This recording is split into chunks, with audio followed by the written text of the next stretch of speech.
پھر انہوں نے ایک پھر موقع آیا نمبر 4 پہ، انہوں نے دعا کی کہ اللہ انہیں قید سے فوراً نجات دے دے۔ اگر ایسا ہو جاتا تو وہ واپس عزیز مصر کے گھر ایک آزاد غلام کے طور پر چلے جاتے، مگر انہیں بادشاہ سے ملنے کا موقع نہ ملتا۔ پھر نمبر 5 پہ پھر انہوں نے دعا کی جو قبول نہیں ہوئی۔ انہوں نے جو ساقی تھا جو ان کے ساتھ ہی جیل میں تھا، اس سے کہا کہ فرعون کو ان کا ذکر کرے۔ فرعون بیسیکلی بادشاہ کو اس ٹائم پہ کہا جاتا تھا، تاکہ وہ رہا ہو سکے۔ اگر وہ جو ساقی تھا فوراً بتا دیتا تو بادشاہ شاید انہیں رہا کر دیتا اور وہ مصر میں ایک عام آدمی کی طرح روزگار کی تلاش میں گھومتے پھرتے، یہ شاید اپنے والد کے پاس جا کر کسان بن جاتے۔ تو اللہ نے دیکھی کس طرح خوبصورت منصوبہ بنایا کہ ان کی فوراً دعائیں قبول نہ ہوئی، ٹھیک ہے، کیونکہ بہتر سے بہترین ان کو دینا تھا۔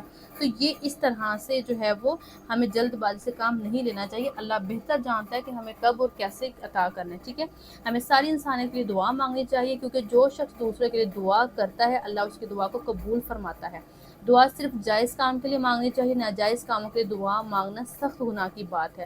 سب سے زیادہ جامع یعنی کہ مکمل دعا قرآن مجید میں نازل ہونے والی اس دعا کو قرار دیا گیا ہے، اے ہمارے رب ہمیں دنیا میں بھی بھلائی عطا فرما اور آخرت میں بھی بھلائی عطا فرما اور ہمیں آگ کے عذاب سے بچا لے۔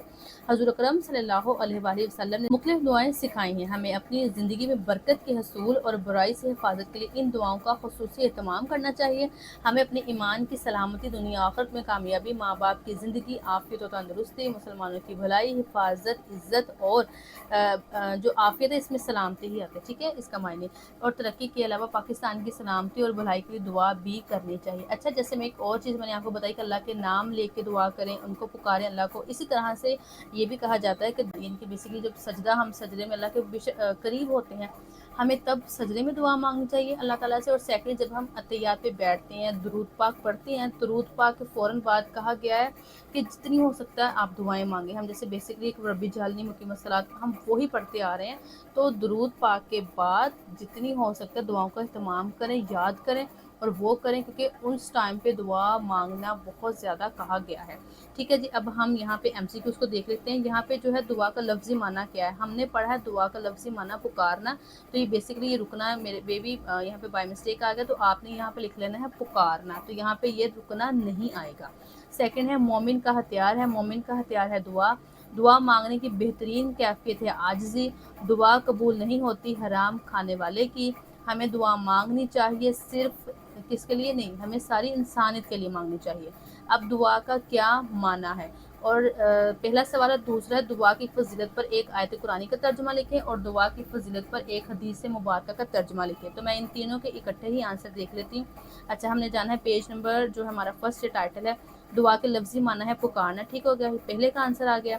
دعا کی فضیلت کے بارے میں ایک آیت کا ترجمہ، یہ آگئی فضیلت آیت کہ دعا کرنے والے کی دعا قبول کرتا ہوں جب وہ مجھ سے دعا کرے۔ کوسچن نمبر 2 کا آنسر ہے یہ دعا کی فضیلت کی آیت، ٹھیک ہے۔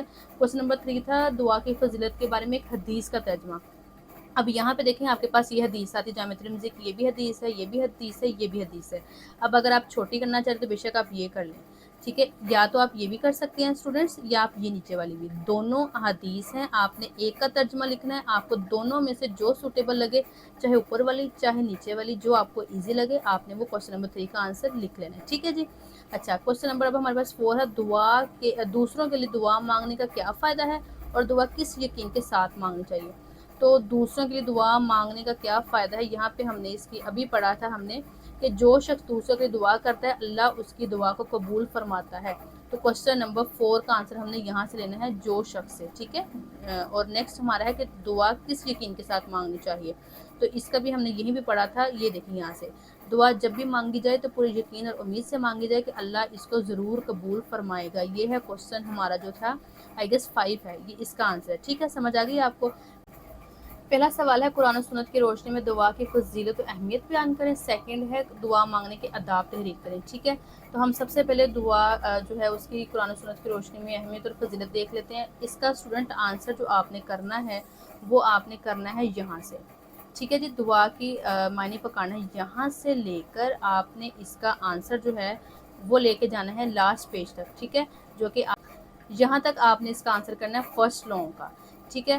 اس کے بعد میں ہمارا آتا ہے سیکنڈ ہے دعا مانگنے کے آداب تحریر کریں۔ یہ آپ نے دعا مانگنے کے جو آداب ہیں یہ یہاں سے سٹارٹ کرنا ہے، ٹھیک ہے، دعا مانگنے کے آداب یہ یہاں سے آپ سٹارٹ کریں گے اور اس کا آپ لے کے جائیں گے یہاں تک، یہاں تک پورا آپ کا آنسر آئے گا دعا مانگنے کے آداب کے. ٹھیک ہے اسٹوڈنٹس، تو جی یہ تھی آج کی ویڈیو. میں امید کرتی ہوں کہ آپ کو ویڈیو پسند آئی ہوگی. انشاءاللہ ملتے ہیں نیکسٹ ویڈیو میں. تب تک کے لیے آپ نے اپنا رکھنا ہے بہت سارا خیال. اللہ حافظ، فی امان اللہ.